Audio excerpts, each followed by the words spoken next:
మన రక్షకుడైన యేసుక్రీస్తు శ్రేష్టమైన నామంలో ఈ బైబిల్ అధ్యయనాలను క్రమంగా వీక్షిస్తున్నటువంటి ప్రతి ఒక్కరికి శుభములు తెలియజేస్తున్నాం. నేటి మన ధ్యాన భాగము మత్తయి సువార్త 16వ అధ్యాయము. గత పాఠంలో పులిపిండికి అర్థం చెడుగు అని, దానికి దూరంగా ఉండాలని విన్నాం. పులిపిండి అంటే తప్పుడు సిద్ధాంతం. పులిపిండి అంటే పరిశీల బోధ. ఇట్టి పులిపిండికి విశ్వాసులు దూరంగా ఉండాలి. 5 నుండి 12వ వచనం వరకు ప్రభువు పులిపిండిని గూర్చి మాట్లాడారు. ఈ సత్యాన్ని గూర్చి ప్రభువు ఏది చెప్పారో మనము అలాగే తెలుసుకోవాలి. పులిపిండి అంటే చెడుగు. పులిపిండికి మరో అర్థాన్ని మనం చెప్పకూడదు. ఈ మత్తయి సువార్త మిగిలిన లేఖనాలు అన్నిటికీ కీలకమైంది. మత్తయి సువార్తకు యేసే కీలక వ్యక్తి. ఈ అధ్యాయంలో పేతురు యేసును గూర్చి సరియైన సాక్ష్యం చెప్పాడు. ప్రభువుకు సమీపంగా ఉన్నందువలనో, ప్రభువును ప్రేమించినందువలనో పేతురు ప్రభువును దైవకుమారుడని ప్రకటించలేదు, కానీ దేవుడు బయలుపరచున్నందువల్లే చెప్పాడు.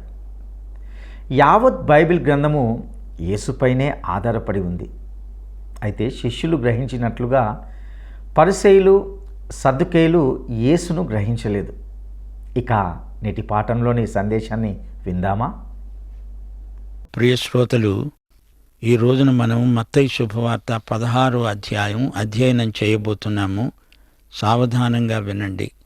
మత్తయి సువార్త 16వ అధ్యాయం 1 నుండి 4వ వచనం వరకు.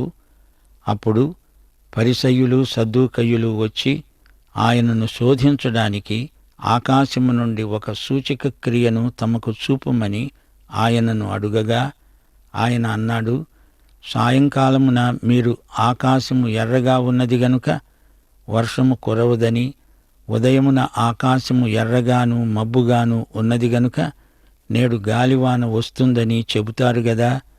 మీరు ఆకాశ వైఖరి వివేచింప నెరుగుదురు గాని ఈ కాలముల సూచనలను వివేచింపలేరు. వ్యభిచారులైన చెడ్డతరము వారు సూచక క్రియనడుగుతున్నారు. అయితే యోనాను గూర్చిన సూచక క్రియనే గాని మరే సూచక క్రియ అయినా వారికి అనుగ్రహించబడదని వారితో చెప్పి వారిని విడిచి వెళ్ళిపోయాడు. శ్రోతలు వింటున్నారా? సద్దూకయ్యులకు, పరిసయ్యులకు బొత్తిగా పడదు, కాని యేసును, క్రైస్తవాన్ని వ్యతిరేకించడానికి ఇద్దరూ ఒకటయ్యారు. సద్దూకయ్యులు ప్రకృతి సంబంధులు. వారు దేవదూతలున్నారని నమ్మరు, పునరుత్థానమంటే అసలే నమ్మరు. ఇక పరిసయ్యులేమో నిరంకుశులైన మతనాయకులు, వేషధారులు. ఆకాశము నుండి మరో సూచక క్రియ కావాలంటున్నారు. ఆయన ఇంతవరకు చూపిన అద్భుతాలు చాలవట. తమకు ఇష్టమైన సూచక క్రియ ఆకాశం నుండి చూపితే నమ్ముతారట. అంతా ఉట్టిదే. వారు ఎలాగూ నమ్మరు. రోమాపత్రిక 10వ అధ్యాయం 8వ వచనం అంటోంది, వాక్యము నీ యొద్ద, నీ నోట, నీ హృదయములో ఉన్నది. అది మేము ప్రకటించే విశ్వాసవాక్యమే. అది వింటే చాలు. సీనాయి కొండ మీద ధర్మశాస్త్ర ప్రదాన సమయంలో ఆకాశము నుండి వచ్చిన భయంకరమైన సూచనలు కొత్త నిబంధనలో వీరికెందుకు? లూకాసు వార్త 16వ అధ్యాయం 29వ వచనంలో అబ్రహాము ధనికుడితో ఏమన్నాడు? మోషే, ప్రవక్తలు ఉన్నారు, వారి మాటలు వినని ఎడల మృతులలో నుండి ఒకడు లేచినా వారు నమ్మరు. వాక్యాన్ని నమ్మని వారికి సూచక క్రియలు ఎందుకు? ఒకసారి ఇలాంటి ప్రశ్నే అడిగారు. ఇప్పుడు రెండోసారి అదే అడుగుతున్నారు. యేసు ఈ 2 సార్లు యోనాను గురించిన చరిత్రాత్మకమైన సూచన తప్ప మరేదీ ఇవ్వను అని ఖండితంగా చెప్పాడు. అయినా మీరెందుకు సూచనలు కావాలంటున్నారు? మీరు వాతావరణ సూచనలను బాగా పసికట్టగలరు గాని కాలముల సూచనలను కనిపెట్టలేరా?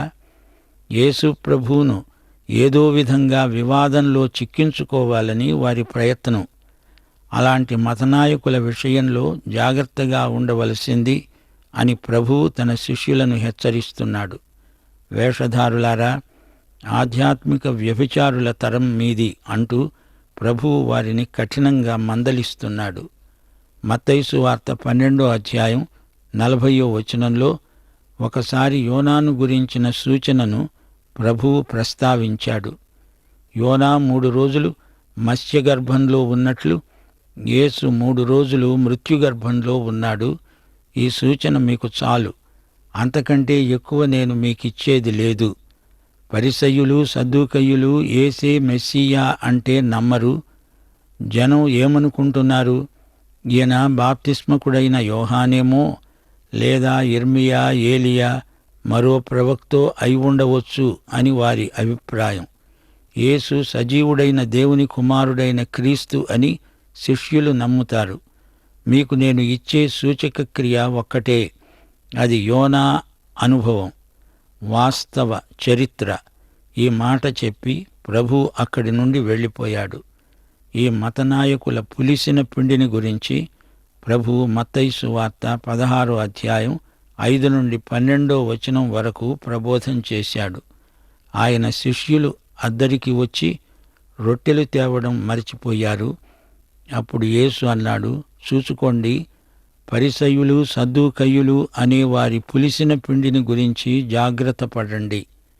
కాగా వారు తమలో తాము ఆలోచించుకుంటున్నారు, మనం రొట్టెలు తేనందున గదా ఈయన ఈ మాట అన్నాడు.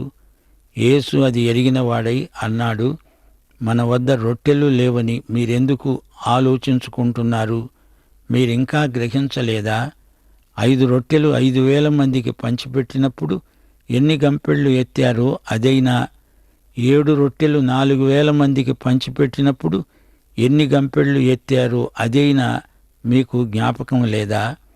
నేను రొట్టెలను గురించి మీతో చెప్పలేదని మీరెందుకు గ్రహించరు? పరిసయ్యులు సద్దూకయ్యులు అనే వారి పులిసిన పిండిని గురించే జాగ్రత్త పడండి. అప్పుడు రొట్టెలు పులిసిన పిండిని గూర్చి కాదు గాని పరిసయ్యులు సద్దూకయ్యులు అనే వారి బోధను గూర్చే జాగ్రత్త పడాలని ఆయన తమతో చెప్పాడని వారు గ్రహించారు. శ్రోతలు వింటున్నారా? మత్తయి సువార్త 13వ అధ్యాయంలో పులిసిన పిండి అంటే చెడుగుకు సంకేతమని చెప్పబడింది. పులిపిండికి మరో అర్థం చెప్పకూడదు. అది ఎల్లప్పుడూ చెడుగునే సూచిస్తుంది. పులిసిన పిండి విషయంలో జాగ్రత్తగా ఉండండి అని ప్రభువు హెచ్చరిస్తున్నాడంటే అందుకే, అనగా దానికి దూరంగా ఉండండి, దాన్ని వదిలించుకోండి, అది మంచిది కాదు. పులిసిన పిండి అంటే తమ రొట్టెలేమో అని మొదట శిష్యులు అనుకున్నారు గాని ప్రభువు దాని విశేషార్థాన్ని విడమరిచి చెప్పాడు. అప్పుడు వారు దాని భావమును గ్రహించగలిగారు. 5,000 మందికి, ఆ తరువాత 4,000 మందికి ఆయన భోజనం పెట్టలేదా? అది అప్పుడే మరిచిపోయారా? పులిసిన పిండి అంటే తప్పుడు సిద్ధాంతం. పరిసయ్యుల బోధ పులిపిండే. దాని విషయంలో మీరు మెలకువగా ఉండాలి. శ్రోతలు, పులిసిన పిండిని సువార్తకు పోల్చకూడదు. యేసు ప్రభువు చెప్పిన అర్థమే మనం చెప్పాలి గాని మరో విధంగా దీనిని చిత్రించకూడదు. మత్తయి సువార్త 16వ అధ్యాయం 13 నుండి 20వ వచనం వరకు యేసు ఫిలిప్పుదైన కైసరయ్య ప్రాంతాలకు వచ్చి తన శిష్యులను అడిగాడు, మనుష్య కుమారుడు ఎవడని జనులు చెప్పుకుంటున్నారు? వారన్నారు, కొందరు ఏలియా అని, కొందరు ఇర్మియా అని, లేక ప్రవక్తలలో ఒకడని చెప్పుకుంటున్నారు. అందుకు ఆయన అడిగాడు, మీరైతే నేను ఎవడనని చెప్పుకుంటున్నారు? అందుకు సీమోను పేతురు అన్నాడు, నీవు సజీవుడగు దేవుని కుమారుడవైన క్రీస్తువు. అందుకు యేసు అన్నాడు, సీమోను బర్ యోనా, నీవు ధన్యుడవు. పరలోకమందున్న నా తండ్రి ఈ సంగతి నీకు బయలుపరిచాడే గాని నరులు నీకు బయలుపరచలేదు. నీవు పేతురువు, ఈ బండ మీద నా సంఘాన్ని కడతాను, పాతాళ లోకద్వారములు దాని ఎదుట నిలువనేరవు అని నేను నీతో చెబుతున్నాను. పరలోక రాజ్యం యొక్క తాళపు చెవులు నీకిస్తాను. నీవు భూలోకమందు దేనిని బంధిస్తావో అది పరలోకమందు బంధించబడుతుంది. భూలోకమందు దేన్ని విప్పుతావో అది పరలోకమందు విప్పబడుతుంది. అటు పిమ్మట తాను క్రీస్తు అని ఎవరితోనూ చెప్పవద్దని ఆయన తన శిష్యులకు ఖండితంగా ఆజ్ఞాపించాడు. శ్రోతలు వింటున్నారా? మత్తయి సువార్త లేఖనములలోని మిగతా గ్రంథాలన్నిటికీ కీలకం. అందుకే దీనిని బహు జాగ్రత్తగా పరిశీలనగా అధ్యయనం చెయ్యాలి. కైసరయ్య ఫిలిప్పి గలిలయ సముద్రానికి ఉత్తర దిశగా ఉంది. యేసు ప్రభు ఉత్తరాన ఉన్నాడు. యెరూషలేముకు అభిముఖంగా శిలువ దిశగా ఆయన నడుస్తున్నాడు. ఈ లోపుగా తన శిష్యులు గ్రహించాల్సిన 2 విషయాలున్నాయి. తానెవరో వారు గ్రహించాలి, తాను ఏమి చెయ్యబోతున్నది వారు గుర్తించాలి. శ్రోతలు వింటున్నారా? మనం విశ్వాసులం. మనమందరము ఈ 2 విషయాలు తెలుసుకుని ఉండాలని ప్రభువు కోరుతున్నాడు. అప్పుడే మన విశ్వాసం పనిచేస్తుంది, మన రక్షణ సఫలమవుతుంది. ప్రభువు శిష్యులను అడిగిన మొదటి ప్రశ్న, మనుష్య కుమారుడు ఎవడని జనులు చెప్పుకుంటున్నారు? ఈ ప్రశ్న నాటి నుండి నేటిదాకా ప్రభువు అడుగుతూనే ఉన్నాడు. నలుగురు 4 విధాలుగా జవాబు చెబుతూనే ఉన్నారు. యేసు ఎవరు? యేసు వివాదాస్పదమైన వ్యక్తి. ఆయనను గురించి పలు రకాల అభిప్రాయాలు ప్రచారంలో ఉన్నాయి. కొందరు ఆయన బాప్తిస్మకుడైన యోహానే అనుకుంటున్నారు. యోహానును గొప్ప ప్రవక్తగా ప్రజలు గుర్తించారు. ఈ రోజుల్లో కూడా చాలామంది యేసును ఒక మహా వ్యక్తిగా గుర్తిస్తారు. మరికొందరు యేసే ఏలియా అనుకున్నారు. ఏలియా గొప్ప ప్రవక్త, నిజమే. అలాగే ఇర్మియా విలాప ప్రవక్త, మరో ప్రవక్త అయి ఉండవచ్చు అంటూ ప్రజలు తలా ఒక అభిప్రాయాన్ని వ్యక్తం చేస్తున్నారు. సగటు మనిషి అంచనా ఇలాగే ఉంటుంది. చివరికి యేసు ప్రభు సూటిగా తన శిష్యులను అడిగాడు, మీరైతే నన్ను గురించి ఏమనుకుంటున్నారు? దీనికి సీమోను పేతురిచ్చిన జవాబు, నీవు సజీవుడగు దేవుని కుమారుడవైన క్రీస్తువు. సీమోను పేతురు మిగతా శిష్యులందరి పక్షాన మాట్లాడుతున్నాడు. నీవు క్రీస్తువు, మెస్సీయావు, అభిషిక్తుడవు. పాత నిబంధన ప్రవచనాల నెరవేర్పు నీవే. నీవు సజీవ దేవుని కుమారుడవు. పేతురు విశ్వాస ప్రమాణమిది. అతనికి కలిగిన దేవుని ప్రత్యక్షమిది. పరిశుద్ధాత్మ లేనిదే ఎవరూ యేసును గురించిన ప్రత్యక్షం పొందలేరు. పరిశుద్ధాత్మ దేవుని సంగతులు, విశేషించి యేసు సంగతులను తీసుకొని మనకు బయలుపరుస్తాడు. పేతురు అన్న మాటలు మానవ ప్రత్యక్షం కాదు, దేవుడు బయలుపరచిన సత్యం. యేసుతో ఉన్నందుచేత కలిగిన జ్ఞానం కాదు, పరిశుద్ధాత్మ బయలుపరచిన సత్యం. దేవునికి స్తోత్రం. పరిశుద్ధాత్మ బయలుపరచనిదే యేసు అసలు ఎవరో, ఆయన నీకేమై ఉన్నాడో నీకు బోధపడదు. ప్రభు అన్నాడు, నీవు పేతురువు, ఈ బండ మీద నా సంఘమును నేను కడతాను. శ్రోతలు ధ్యానించండి. యేసు తన సంఘమును ఏ బండ మీద నిర్మిస్తానన్నాడు? పేతురా? కానే కాదు. పేతురు పెట్రోస్ అనగా చిన్న బండ, కాని క్రీస్తు పెట్రా అనగా పెద్ద బండ. ఈ బండ మీద అన్నప్పుడు ప్రభువు తనను తానే చూపుతూ ఈ మాట అన్నాడు. 1 పేతురు 2వ అధ్యాయంలో ఇదే మాట చెప్పబడింది. 4వ వచనం, మనుష్యుల చేత విసర్జించబడిన, దేవుని దృష్టికి ఏర్పరచబడినది, అమూల్యము సజీవము అయిన రాయియగు ప్రభువునొద్దకు వచ్చినవారు. యెషయా 28వ అధ్యాయం 16వ వచనాన్ని పేతురు ఉటంకించాడు. సీయోనులో పునాదిగా రాతిని వేసిన వాడను నేనే. అది పరిశోధించబడిన రాయి, అమూల్యమైన తలరాయి, బహుస్థిరమైన పునాది అయిన మూలరాయి అయి ఉన్నది. విశ్వసించేవాడు కలవరపడడు. క్రీస్తే పునాది. సంఘం క్రీస్తు మీదనే నిర్మించబడింది. 1 కొరింథీ 3వ అధ్యాయం 11వ వచనంలో పౌలన్నాడు, వేయబడినది తప్ప మరొక పునాది ఎవడూ వేయలేడు. ఈ పునాది యేసుక్రీస్తే. యేసు మరణ పునరుత్థాన ఆరోహణముల తరువాత సంఘం నిర్మించబడింది. పరిశుద్ధాత్మ రాకడతో సంఘానికి అంకురార్పణ జరిగింది. నేను నా సంఘాన్ని కడతాను అన్న ప్రభు ఆ తరువాత కట్టాడు. ఈ సంఘపు పునాది క్రీస్తే. ఈ సంఘము ఎదుట పాతాళలోక ద్వారములు నిలువనేరవు. హేడెస్ అనేది గ్రీకు పదం, షెయోల్ అనేది పాత నిబంధన హెబ్రీ పదం. హేడెస్, షెయోల్ దేవుని సంఘము ఎదుట నిలువనేరదు, అది కుప్పగూలిపోతుంది. హేడెస్, షెయోల్ అదృశ్యలోకం, అది మరణం. మరణద్వారములు యేసుక్రీస్తు నిర్మించిన సంఘమెదుట నిలువలేవు. ప్రభువు తానే పరలోకము నుండి దిగి రానై ఉన్నాడు. ఆయన ఆర్భాటంగా కేకతో వస్తాడు. ఆ కేక ప్రధాన దూత శబ్దం వంటిది. అది బూరధ్వని లాంటిది. మృతులు లేపబడతారు. మృత్యుద్వారాలు దేవుని సంఘము ఎదుట నిలువనేరవు. పరలోకపు తాళపు చెవులు నీకిస్తాను అంటున్నాడు ప్రభు. పేతురికే ఇచ్చాడా? పేతురులాగా సాక్ష్యమివ్వగలిగిన ప్రతి విశ్వాసికి ప్రభువు తాళపు చెవులిస్తాను అంటున్నాడు. యేసును రక్షకునిగా ప్రభువుగా ఎరిగిన వారందరికీ ఈ తాళపు చెవి ఇవ్వబడింది. పాత నిబంధనలో లేఖనాలను వివరించి చెప్పాల్సిన వారు శాస్త్రులు. వారి చేతిలో తాళపు చెవి ఉంది.